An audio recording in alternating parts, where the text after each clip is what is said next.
دوستو channel subscribe like اور share فرمائیں، شکریہ۔ بسم اللہ الرحمن الرحیم، الحمدللہ رب العالمین والصلاة والسلام علی خاتم النبیین۔ پاک ویوز محمد منشا، السلام علیکم، کیسے ہیں جی؟ آج بات کرتے ہیں جو مریم نواز کی پیشی تھی اسلام آباد ہائی کورٹ میں، اور کیا ہوا اور کیا اس کے عواقب و نتائج ہیں، کیا ہونے کا امکانات۔ آپ جانتے ہیں کہ یہ یعنی کل ہی وہ ہیرنگ تھی اسلام آباد ہائی کورٹ میں۔ اس میں ویسے تو یعنی اوریجنلی ایک اپیل ہے مریم نواز کی طرف سے، اور ایک طرح سے نیب کی طرف سے بھی اپیل ہے کہ سزا بڑھائی جائے وغیرہ وغیرہ، لیکن جو لیٹسٹ ایپیسوڈ ہے یہ ہیرنگ جو تھی، جو مریم نواز کی لیٹسٹ اپلیکیشن تھی، یعنی جس میں نئے شواہد اور نئے حقائق کورٹ کے سامنے لائے گئے، یہ ثابت کرنے کے لیے کہ یہ پولیٹیکل انجینئرنگ تھی، یہ ایک فیٹ اکمپلی تھا، پری ڈیسائیڈڈ ساری چیزیں تھیں، اور بالکل یعنی دست و بازو مروڑ کے عدل کے، انصاف کے، قانون کے، تو ان کو سیاست سے آؤٹ کرنا مقصود تھا۔ اور اس میں ظاہر ہے، یہ آپ سمجھتے ہیں کہ وہ جسٹس شوکت صدیقی اور جج ارشد ملک وغیرہ ساری کہانیاں آپ بار بار سن چکے ہیں۔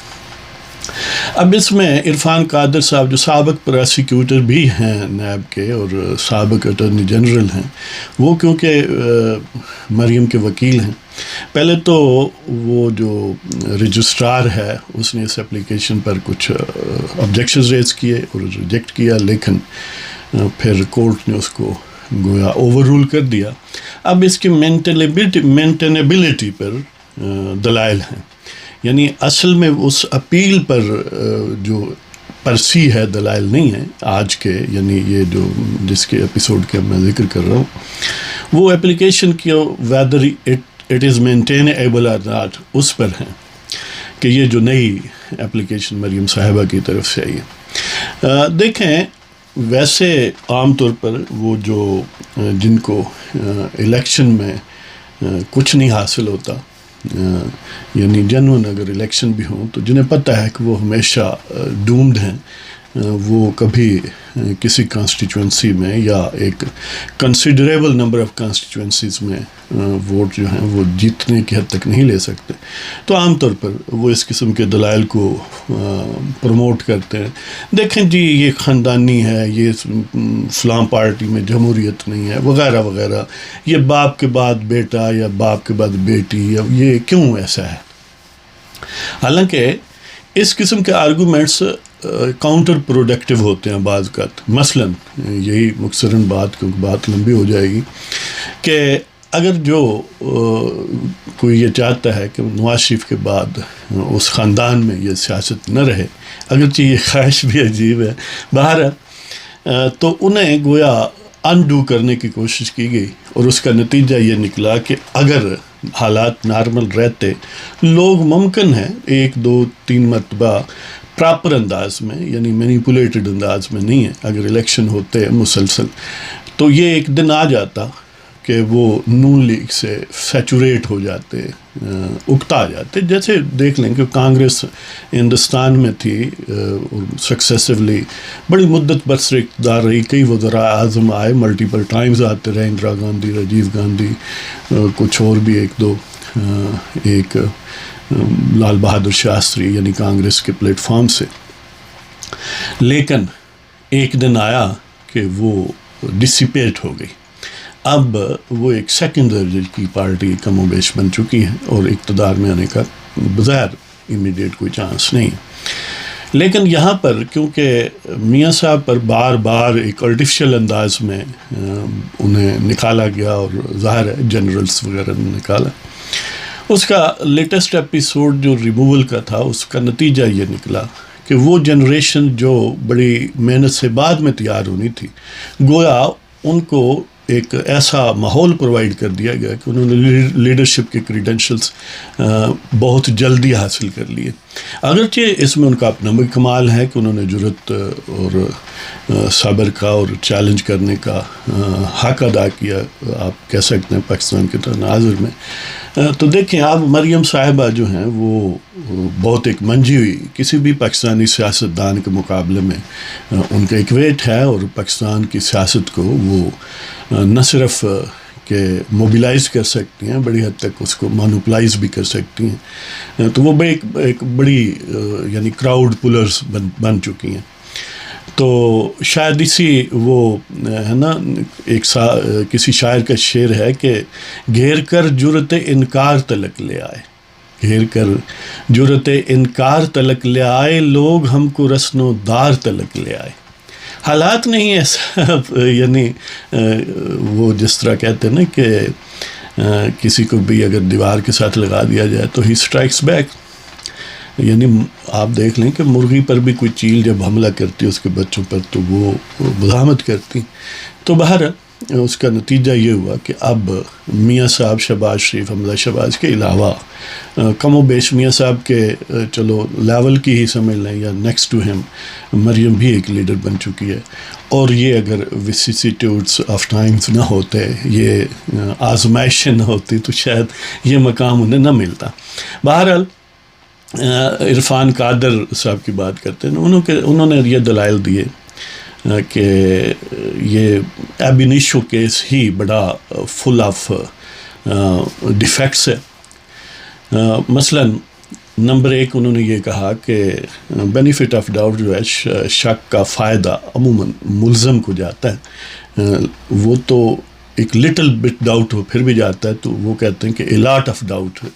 جو ہے یہاں پر موجود ہے، بہت زیادہ شکوک و شبہات۔ اور وہ کیا ہیں؟ نمبر 1 تو یہ ہے کہ شک ہیں اور بہت ہیں، اس کا فائدہ ایکیوز کو ملنا چاہیے، جبکہ یہاں پر پراسیکیوشن کو دیا گیا۔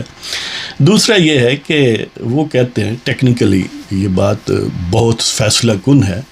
کہ قانون جو نیب کا ہے وہ تو کہتا ہے کہ نیب چیئرمین اپنا مائنڈ اپلائی کرے گا اور وہ ڈیسائیڈ کرے گا کہ اس کیس میں یعنی انکوائری وغیرہ کے بعد کہ ریفرنس فائل کرنا چاہیے یا نہیں، یعنی قانون ان کو یہ اتھارٹی دیتا ہے، کسی اور کو نہیں دیتا۔ لیکن سپریم کورٹ نے کیونکہ وہ جنرلز کو سرو کرنے کے جوش میں تھے یا اپنی کوئی انہیں بغض اور عداوت اور کینہ پروری تھی کہ انہوں نے یہ خود ہی سارا کچھ، وہ پروسیکیوٹر بھی بن گئے، گویا انویسٹیگیٹرز انکوائری کرنے والے بھی بن گئے، اور عدالت تو وہ ہے ہی، اور JIT بھی بنا ڈالی، اور یہ بھی کہا کہ اتنے فائل کریں کیسز۔ تو یہ کہتے ہیں کیونکہ اس میں کوئی انکوائری نیب نے نہیں کی، کوئی نیب کے چیئرمین نے اپلائی مائنڈ نہیں کیا، سمپلی انہوں نے سپریم کورٹ کے حکم کی تعمیل کی ہے، اور سپریم کورٹ جو ہے وہ that is nowhere in initial stages, وہ کوئی ٹرائل نہیں کر سکتا، کوئی انکوائری نہیں کر سکتا۔ تو یہ یعنی نیب کے قانون کی صریح خلاف ورزی ہے، لہذا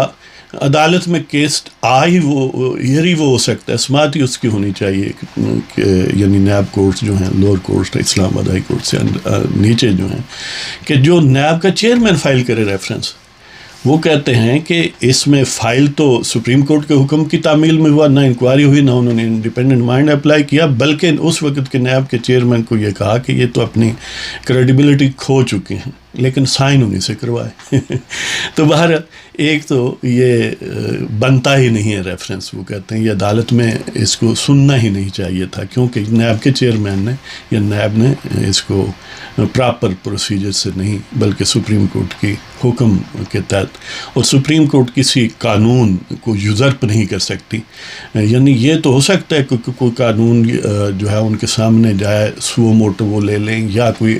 پٹیشن فائل کرے اور اس کو وہ الٹرا کانسٹیٹیوشنل یا کانسٹیٹیوشن کے خلاف قرار دے کے نلیفائی کر دیں، اسٹرائک ڈاؤن کر دیں، یہ تو ممکن ہے، لیکن یہ نہیں ہے کہ وہ قانون موجود بھی ہو اور جج جب چاہیں اپنی مرضی کرتے پھریں، جبکہ ان کا قانون میں کوئی ذکر نہیں ہے، وہ اپنی مرضی سے ہی ٹرائل شروع کر دیں۔ تو باہر یہ ایک ہے۔ دوسرا یہ ہے کہ ریفرنس جتنے بھی اساتذہ انڈر دی نیب لا یا ایون عام جنرل پرنسپل جو ہے قانون کا، وہ یہ ہے کہ ایک ہی ریفرنس میں بریکٹ کیے جاتے ہیں، یہ نہیں ہو سکتا کہ کار کا ریفرنس ہے، ٹائر کا علیحدہ ہوگا، ہینڈل کا یا اسٹیئرنگ ویل کا علیحدہ ہوگا، اور باڈی کا علیحدہ ہوگا، ایک سیٹ کا علیحدہ ہوگا. یعنی یہ بھی نہیں ہو سکتا کہ ایک بندے کے پاس کار بھی ہے اور ایک بندے کے پاس ٹی وی بھی ہے کہ دونوں کے ڈفرینٹ. یعنی جب ایسٹس بیونڈ مین کی بات ہوگی تو پھر سب کا ایک ہی جگہ ہوگا. لہذا سپریم کورٹ کو، حالانکہ اس وقت کے وکیلوں نے یہ کہا بھی جو میاں صاحبان کی طرف سے تھے کہ یہ بات ہے نہیں قانون میں جو آپ کر رہے ہیں، لیکن ججز جو ہیں، آپ حیران ہوں گے کہ سپریم کورٹ کے ججز ہیں وہ یہ باتیں نہیں جانتے وہ بھی ہیں. اور زیادہ تر یہ بھی ہوتا ہے کہ جو اعلیٰ عدلیہ ہے نا، جنہوں نے بوٹوں کی تابع داری کرنی ہو، وہ محنت بھی نہیں کرتے، انہیں پتہ ہے یہ نتیجہ نکالنا ہے، تو